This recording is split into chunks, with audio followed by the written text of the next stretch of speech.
Én előadásom erről a 3D-s modellezésről fog szólni. És az elején röviden ismertetném, hogy miről fogok beszélni ebben az elkövetkezendő 3-4 órában. Először szólnék pár szót a Google Földről és arról a pályázatról, ami engem elindított ezen az úton.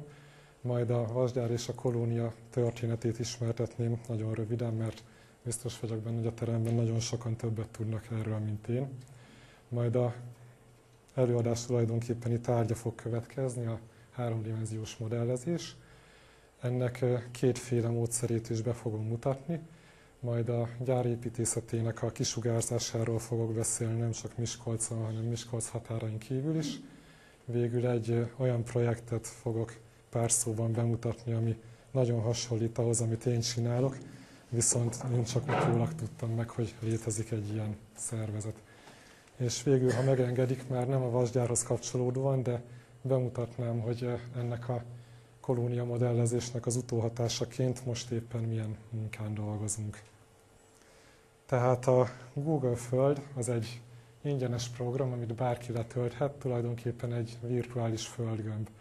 És ennek a programnak a felületét látjuk itt ezen a kis videón. Itt ráközelítettünk Miskolcra. Ebben a programban légifotók vannak, illetve a Földnek a domborzata. Ami hiányzik belőle, azok az épületek. Az épületeket a felhasználók töltik fel.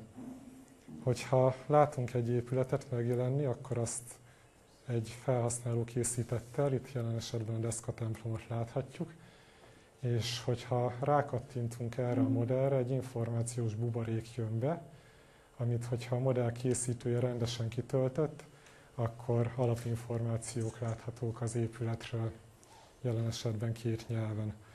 Ez minden városnak nagyon fontos reklám lehetőség, illetve nagyon nagy publicitást jelenthet, hiszen ennek a programnak több millió felhasználója van világszerte.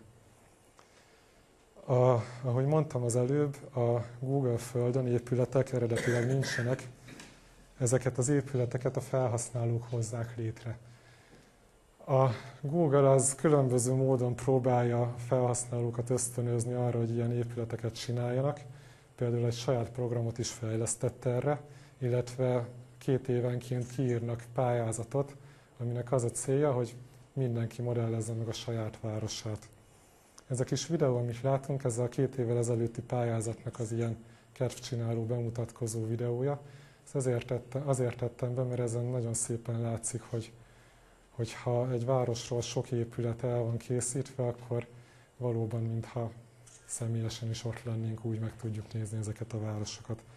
Ezeket az épületeket mindet lelkes felhasználók készítették el és töltötték fel.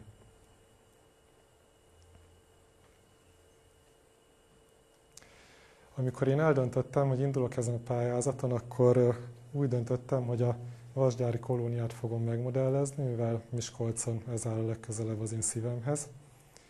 És akkor most rá is térnék ez a kis videó után a diósgyőri vasgyár és acélgyár történetére.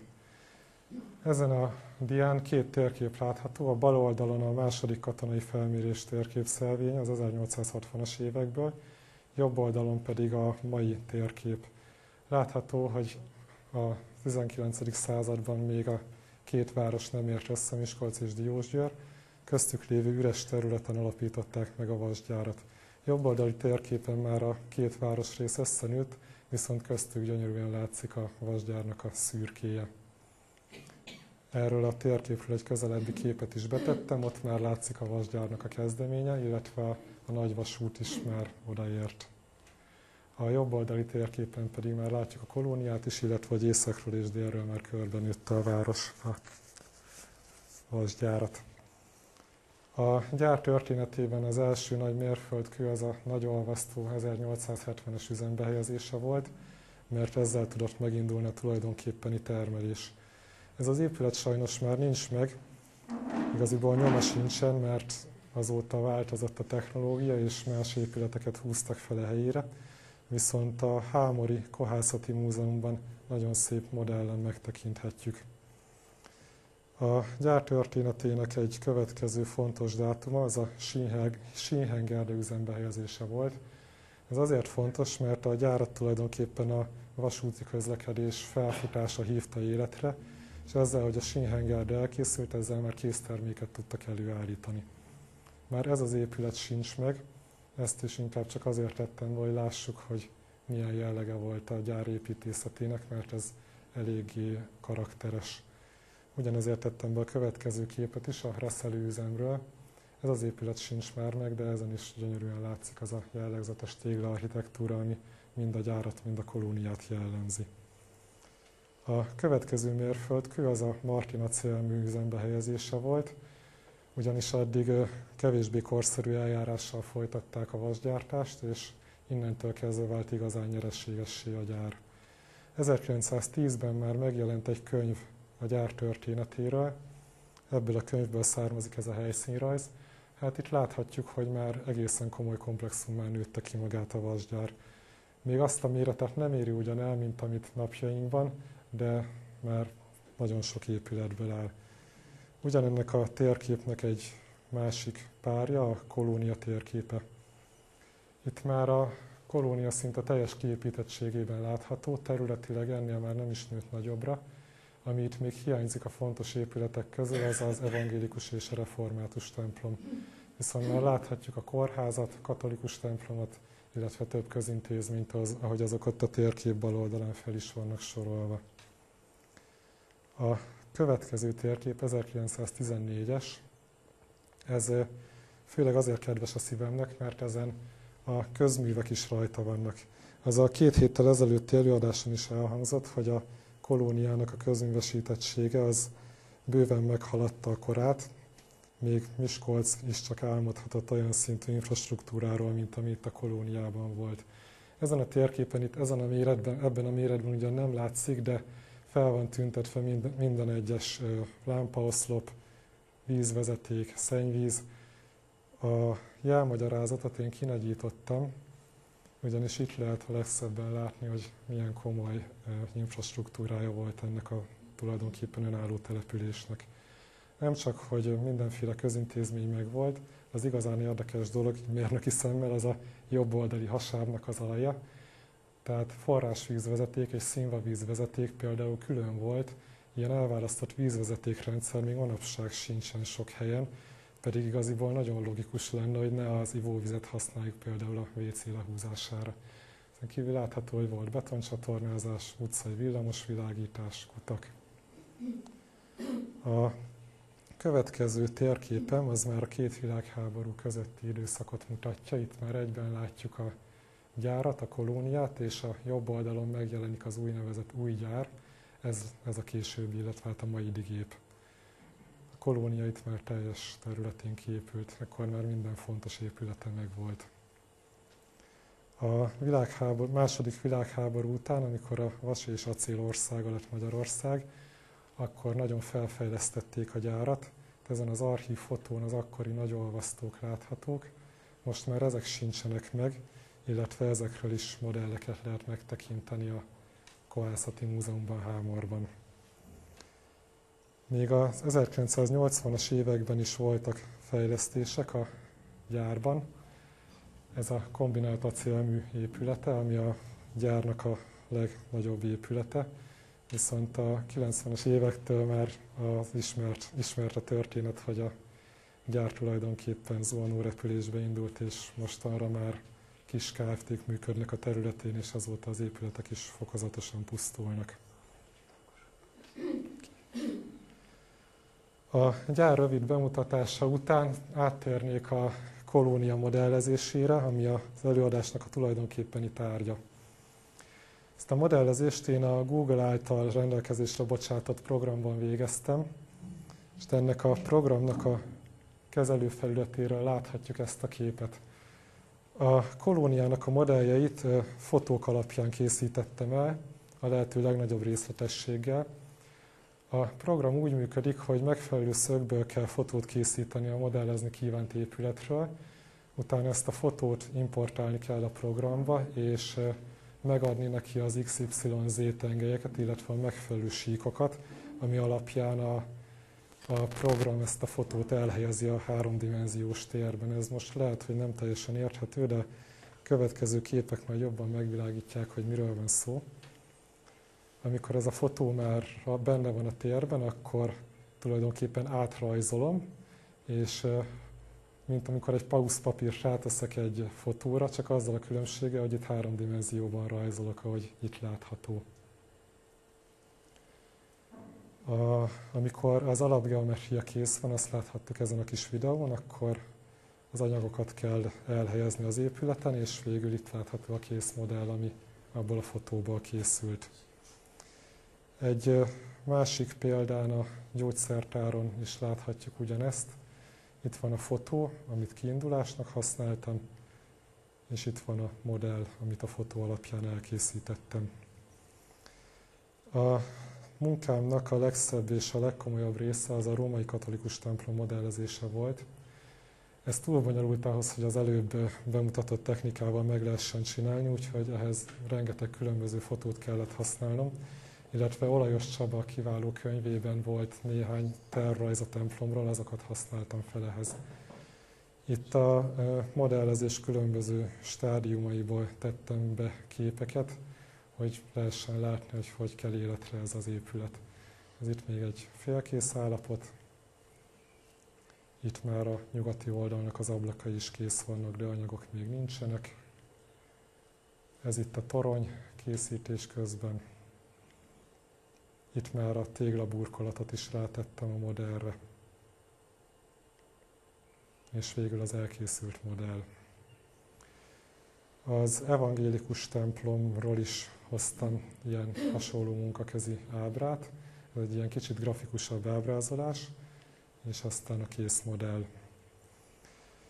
Most meg szeretném mutatni a gyárnak a jellemző épületeit, ugyanis erre a pályázatra elég kevés idő állt rendelkezésemre, ezért az volt a célom, hogy minden jellemző épületet megcsináljak, illetve 3 olyan utcát, amiben különböző jellegű épületek vannak. A kolóniának a legnagyobb számban meglévő épülete az az egyszobás ikermunkás lakás. Ez egyben az egyik legrégebbi épülettípus is. Ezek a mai igényeknek már nem igazán felelnek meg, viszont mindegyik lakásnak volt hátul egy melléképülete, illetve még van is.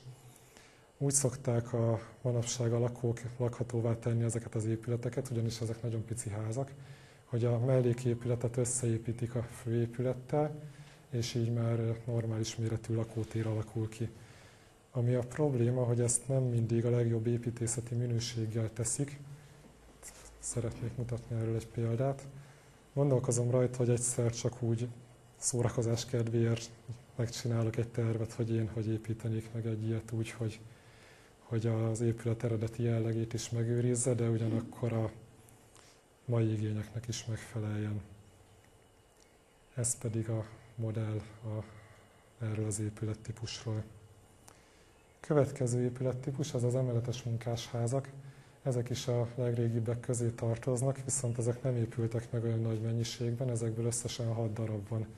Egy házban 4 lakás van. Itt most pont egy olyan képet választottam, ahol látszik, hogy az ikerház jobb oldali részén ott még nagyjából az eredeti állapotában van meg az épület.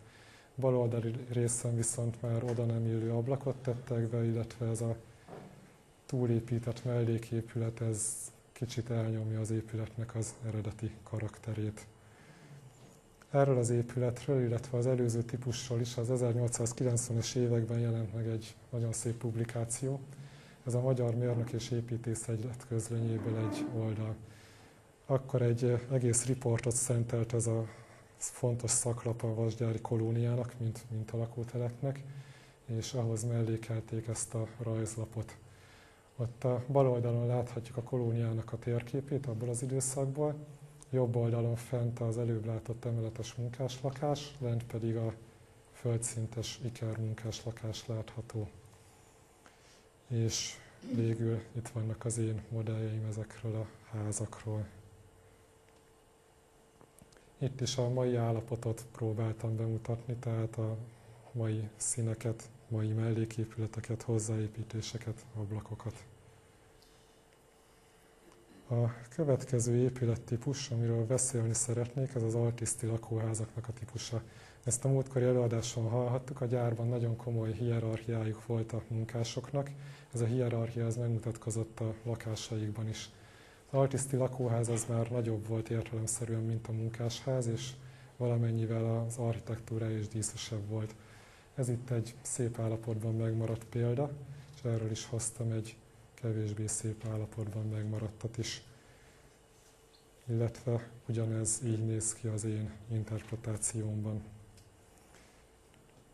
Ezekről csináltam egy másik jellegű modellt is, amikor nem teljes részletességgel rajzoltam meg, hanem fotókat húztam rá a modellre. Erről majd később fogok beszélni, hogy ennek mi az értelme és mi a jelentősége. Kolóniának a legszebb házai azok a tiszti lakóházak. Ez a ház a Glanczer-Miksa utcán van, ezt a nagyon szép verandája miatt tettem be. Erről is tudok archív tervet mutatni, mégpedig Drótos úr jó voltából. Tőle kaptam jó pár archív tervet a Vasgyárról, amiket majd fel fogok használni a további munkám során is, illetve már ehhez a munkához is tudtam használni. Sajnos a tiszti lakóházról még nem tudok modellt mutatni, mert az még nem készült el. A következő épületkategória azok a középületek. Hát a középületek közül a legszebb és a legmonumentálisabb az a római katolikus templom, ami a 20. század legelején készült el. Ezt Svetlik Mátyás és Murányi Lajos tervezte. Róluk azt kell tudni, hogy a gyárnak a főállású építészei voltak, tehát ők szinte csak a vasgyárnak terveztek, illetve a legtöbb épületet ők tervezték. Ennek is köszönhető az az egységes megjelenés, amit a gyár épületei mutatnak. Svetlik Mátyás, ő Stuttgartban tanult, viszont Murányi Lajosnak nem volt építész diplomája, ennek ellenére a legszebb épületek azok az ő nevéhez is fűződnek. A vasgyári templomot általában a Szilágyi Dezső téri templomhoz szokták kapcsolni, hiszen ennek az építésze Pest-Samu ugyanakkor tanult Stuttgartban, mint Svetlik Mátyás, viszont szerintem ugyanolyan potenciális előkép lehet a Szent Péter és Pál katedrális eszéken, ami 1898-ban készült el, és az akkori országnak az egyik legfontosabb építkezése volt, így bejárta a szakmai sajtót, tehát biztos, hogy ismerték Svetlikék is ezt az épületet. Másik lehetséges példa az a Gersthof plébánia templom, ez Bécsben van. Az építész Richard Jordan, ő nem túl ismert, viszont neki a mestere Friedrich Schmidt volt. Ő sem túl ismert, viszont az ő tanítványai Magyarországon nagyon ismertek. Konkrétan Schulek és Steinrő voltak az ő leghíresebb magyar tanítványai. Erről a templomról a Magyarországos Levéltárban találtam terveket. A vasgyári anyag ugyanis sajnos ott kutatható, és nem Miskolcon. Ezeken a terveken látható, hogy eredetileg ezt a templomot díszesebbre és még a mostaninál is monumentálisabbra szerették volna építeni. Például az a huszártorony, ami ott a kereszthajó és a főhajó találkozásánál van, az nem épült meg, illetve a mázas tetőcserepezés és a tornyon lévő galéria, az sem készült el. De én azt gondolom, hogy ezek talán annyira nem is hiányoznak, hiszen az elkészült templom is egy nagyon szép, nyugodt architektúrájú épület. Akkor néhány képet szeretnék mutatni a modellről, amit én erről a templomról készítettem.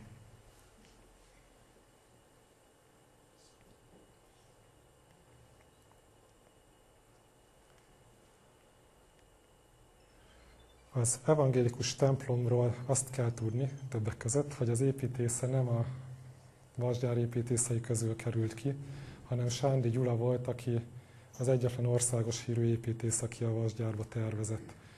Ő a korszakban nagyon-nagyon sok épületet tervezett, neki a stílusa ez az ilyen felvidéki reneszánsz volt. Ennek az épületnek a tetején azok a pártázatok olyanok, mint például a Kézsmárki harangtornyon. És a legismertebb épülete, amit szerintem mindenki ismer, az a Széll Kálmán téren Budapesten a Postapalota. Ezen is ugyanazokat a pártázatokat láthatjuk, aminek a felvidéki szepességi reneszánsznak volt a jellegzetessége. A diósgyőri templom esetében én szerintem nagyon ügyesen oldotta azt meg, hogy a saját stílusát is használta, ugyanakkor a kész épület az gyönyörűen illeszkedik a vasgyárnak az architektúrájába. Ezt a modellt is kétféleképpen készítettem el, hogy miért, arról majd a későbbiekben fogok beszélni.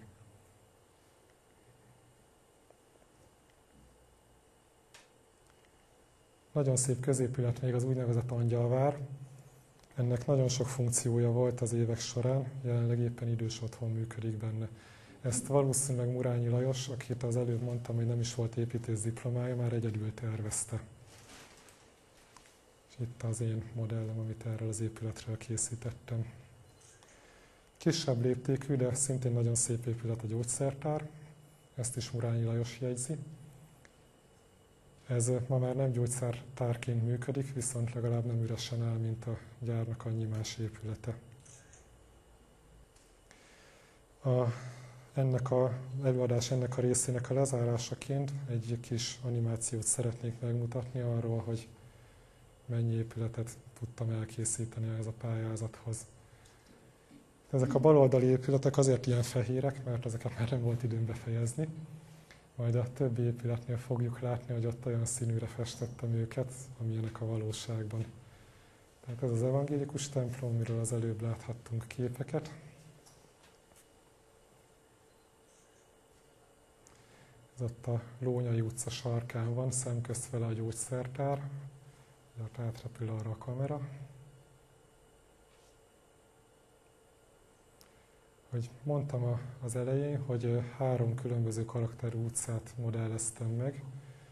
Mindjárt következik az Irma utca, ahol a ikermunkás lakások vannak, azon fog végigmenni a kamera. Láthatóak az utólag nyitott ablakok a házaknak a bütűhomlokzatán, illetve az is, hogy különböző színekben pompáznak. Itt a nagy üresség az épületek között az azért van, mert a miskolci modellezők egyelőre nem túl aktívak, és nincs túl sok épület még Miskolcról a Google Földön. Ez a kicsit homályos alapzat, ami látható, az pedig a Google Földnek a légi fotója, amire mi a modelleket pozícionáljuk. Ez a másik utca, amit elkészítettem, ez a Kerpeli utca, ezen az altiszti lakóházak vannak. Különböző módon felújítva és átalakítva. Kedvencem itt ez az utolsó, ami valószínűleg 4 lakás van benne, ezért 4 féle színe van az utcai homlokzatának. Most jön ott a Tavasz utca, Puskin utca környéke, ahol az előbb bemutatott emeletes lakóházak vannak. Sajnos már ezek sem mutatnak olyan egységes képet, mint a maguk idejében. Van egy olyan álmom egyébként, hogy a kolóniának egy ilyen ideális állapotát egyszer megmodellezni. Mondjuk kiválasztani egy olyan időszakot, amikor már kész volt az összes épület, és azt az állapotot létrehozni ilyen módon. Hogy láthassuk, hogy milyen is lehetett ez a fénykorában.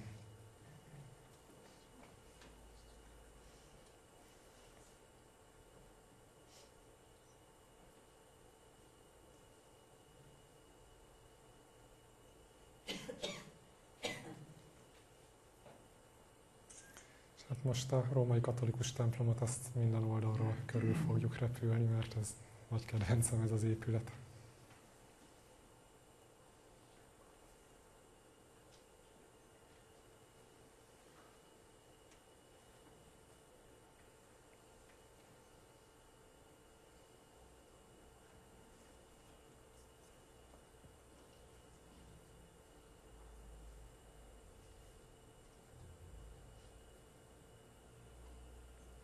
Érdekes egyébként, hogy ezek az épületelemek, ezek előre gyártottak, tehát van ezen a templomon több olyan elem, amit én a műegyetemen, a könyvtár épületén is megfigyeltem, tényleg egy az egyben ugyanilyenek, valószínűleg ezeket a akkori tüzépen meg lehetett venni, illetve ez egy újabb kapcsolódási pont Pesz Samuval, mert ő volt a műegyetemi könyvtárnak is az építésze. Őt a Szilágyi Dezső téri templomnál említettem.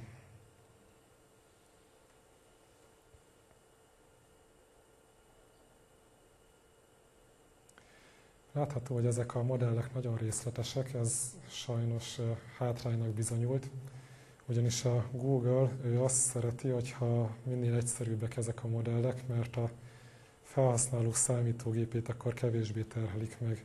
Ezt ekkor még nem tudtam, azóta viszont már tudom, hogy ők olyan modellezési stílust szeretnek, amikor a geometria lehetőleg egyszerűbb, viszont az épület, tehát az anyagok, azok az épületnek a valós fotói.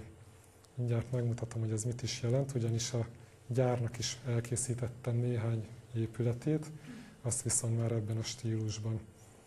Ennek a fajta modellezésnek az a nehézsége, hogyha valamilyen tereptárgy vagy fa kitakarja az épületet, akkor igen komoly fotomanipulációra van szükség, hogy a megfelelő homlokzati textúrát kinyerjük. Például itt van ez a szabadtéri darupálya, ami miatt ezt az épületet nem lehetett fotózni. Viszont nekem olyan fotó kellett róla, ami az nincs ott, tehát ezt tulajdonképpen kiretusáltam. És ilyen lett a kész modell. Látható, hogy ez jóval élethűbb, mint az előző modellek, annak ellenére, hogy kevésbé részletes, illetve azt talán a fotók miatt nem is látszik, hogy ez kevésbé részletes. Megmutatom ezt a modellt úgy is, hogy nincsenek rajta az anyagok. Ennek a geometriája ez ennyire egyszerű. Viszont, hogy rákerülnek a fotótextúrák, akkor azonnal ilyen élethűvé válik. Most a továbbiakban beszeretném mutatni azokat a gyári épületeket, tehát amik nem a kolóniában vannak, hanem már a kohászat területén, amiket én elkészítettem. Ezek jellemzően helyi védelem alatt álló épületek. Az első az az egykori csavargyár épülete, ami most Factory Sport Arénaként működik. Erről is sikerült archívtervet szereznem, és itt van a kész modell. Ez a másik oldalról. Szintén helyi védelem alatt áll a téglagyár, ami még megvan belőle, ugyanis ennek nagyon sok épületét elbontották. Szerencsére ez még megvan, és nagyon bízom benne, hogy meg is marad. És itt van a modell, amit róla készítettem. Helyi védelem alatt áll a mozdonyszín épülete. Ez belülről ilyen fa szerkezetű, csarnok tulajdonképpen, amiből a maga idejében nagyon sok épült, viszont mára már nagyon kevés maradt meg, ezért is indokolt lenne nagyon a megőrzésük. Itt találkozott egymással egyébként a nagyvasút és a perecesi kisvasút, amennyire én tudom. És itt van a róla készült modell. A gyárterületnek az egyik legszebb épülete, ez az egyedi gépgyártó. Ennek is a belső szerkezete ilyen fa fedélszékes, az oszlopai pedig a milleniumi kiállításnak a gépcsarnokából származnak. Ezt az épületet is le akarták bontani, de szerencsére megmaradt, reméljük, hogy meg is fog maradni. Erről Drótos úr többet tudna mondani, mint én. Itt van a róla elkészült modellem. Most megint egy kis videót szeretnék bemutatni, ahol a gyárterületen elkészült modelljeim láthatóak. Ez a vasútállomás épülete, ez a középhengermű és mellett a szabadtéri darupálya. Ezek hatalmas nagy épületek. Háttérben látszanak a hűtőtornyok, amik mint egy jelképe is lehetnének a gyárnak, hiszen a városból is nagyon jól láthatóak. Ez a már említett csavargyár, jelenleg Factory Sport Arena, ami szerintem nagyon szép példája annak, hogy hogyan lehet ezeket az épületeket manapság hasznosítani kulturális, sport, egyéb célra. A mozdonyszín,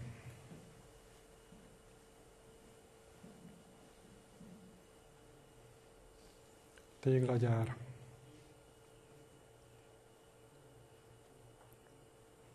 és az egyedi gépgyártó.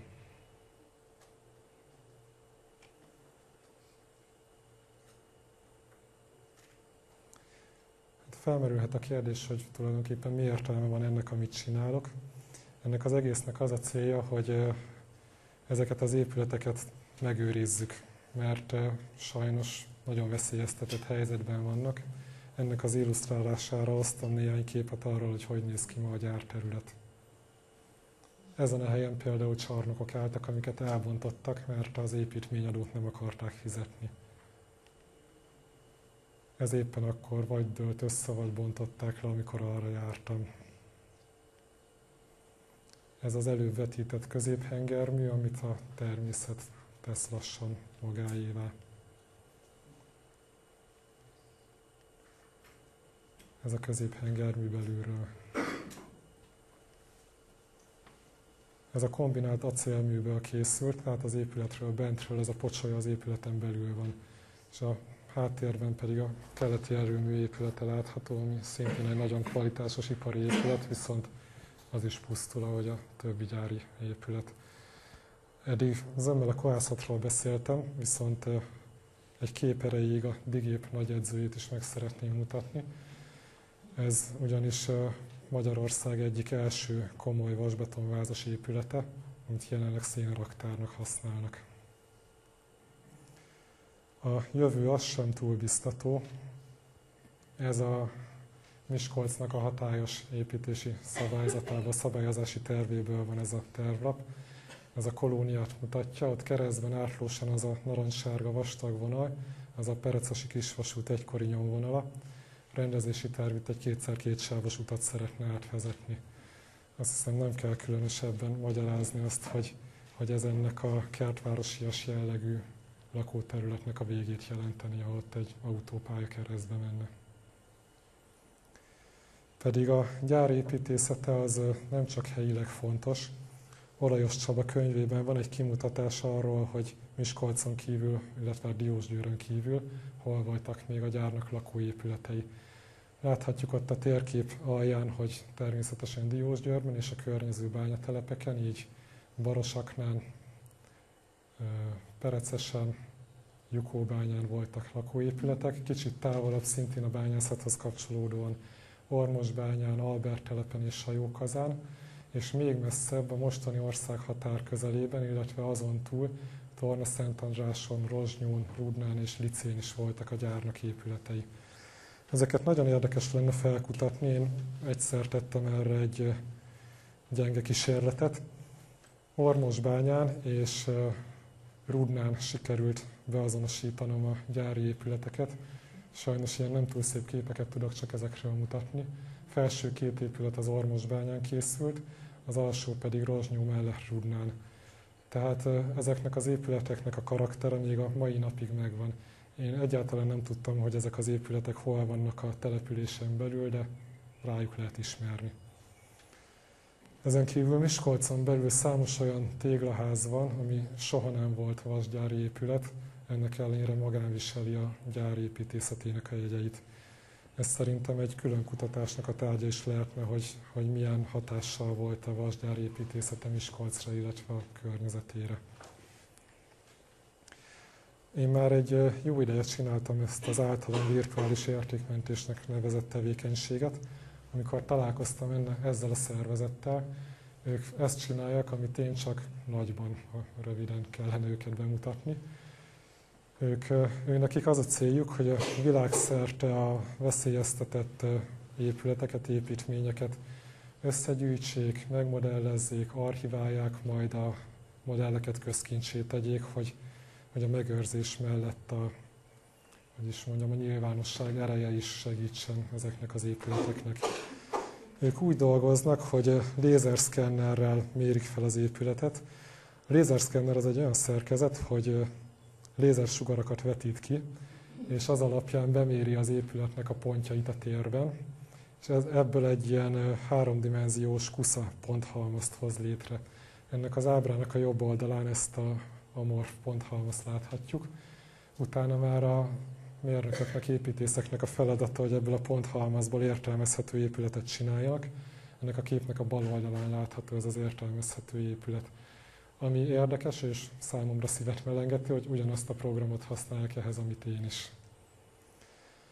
Az elején mondtam, hogy ez a tevékenységem, ez felkeltette a városnak is az érdeklődését, illetve Dobrik úr mondta, és nagy örömömre szolgált, hogy főépítész úr megrendelte tőlünk a belvárosnak az ilyen módon való modellezését. Ezt folyamatosan végezzük ezt a munkát. Most bemutatnék önöknek egy kis videót arról, hogy is állunk most ezzel. Az Erzsébet térről indultunk el, és onnan haladunk épületről épületre. Ennek a jelentősége amellett, hogy nagy nyilvánosságot jelent a városnak és a város épületeinek, az az, hogy a főépítész úr azt szeretné, hogyha valaki egy foghíjra vagy bárhova tervez a belvárosba, akkor készítse ő is el ennek a virtuális makettjét az ő tervének, és ezt belehelyezhetjük a mi modellünkbe, így meg lehet nézni, hogy a tervezett épület az hogy mutatna az adott helyen. Igen, az avasszállót is megcsináltuk.